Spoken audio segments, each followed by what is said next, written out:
Hello, my name is Justin Feingold and I'm a student at Missouri Southern State University.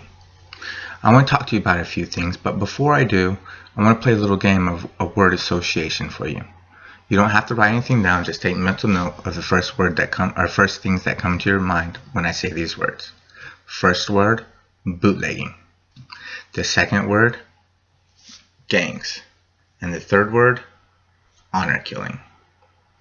I'm not sure about everyone else, but when I hear the word bootlegger, I think of someone in a somewhat nice suit and like a Ford coupe, shooting their guns at the coppers on some back trail road in the Appalachia. And when I think of gangs, I think of Italians and the mafia, and then I think of Japanese and the Yakuza with their special tattoos, and then even I think of inner city gangs here in the United States. And when I think of honor killing, I think about Afghanistan and Pakistan and Syria and Iran. You don't think a highly developed country would participate in that. But the one thing that doesn't come to the forefront of my mind with all these three words is the country of Turkey. And that's what I'm here to talk to you about. Crime in the country of Turkey. And I'm going to do this by talking about three key objectives. The first one is bootlegging. The second one is gangs. And the third one is honor killing. So let's talk about bootlegging first. Now, in Turkey is not a sober country. Alcohol is allowed, but they make it so hard for people to drink that bootlegging has become more and more significant. They've increased taxes substantially to make it less affordable, and they've prevented the times that Turkins or anybody else visiting the country can actually drink. Now, or buy liquor, I mean to say. From 10 p.m. to 6 a.m., there's absolutely no liquor sales in the country of Turkey. What this does is make people find their drinks cheaper and faster and better.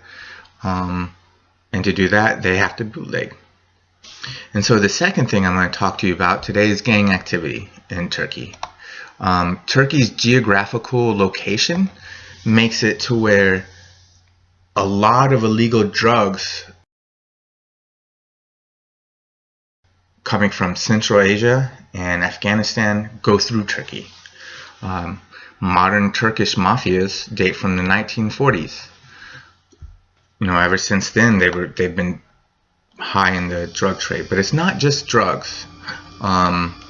There's other things that they participate in besides drugs, is smuggling, invoice fraud, tax evasion, you name it. There's probably someone in the country of Turkey doing it. Now, what was really bad that the gangs were doing was money laundering. Because of the little restrictions prior to the banks in Turkey, it was a lot easier to launder money there. And what would happen is the terrorist would launder money there, and everyone knows that's not a good idea. And so the final thing I'm going to talk to you about is honor killing. Now, if you don't know what honor killing is, it's if a family does not kill a girl who has dishonored the family by, let's say, dating a boy or listening to music or being out too late, or even being raped, they get killed. In some villages, if you don't do honor killing, you will be rejected by the village. No one will talk to you or trade, and that makes it very difficult to live life, especially if you can't trade and stuff like that. So now, in conclusion, I've talked to you about three separate things: bootlegging, gangs, and honor killings.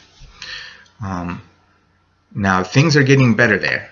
They are. Turkey has been, like I said, Turkey's been one of the first places to cultivate poppy, but the government's fighting it, and there are also associations that try to prevent honor killings.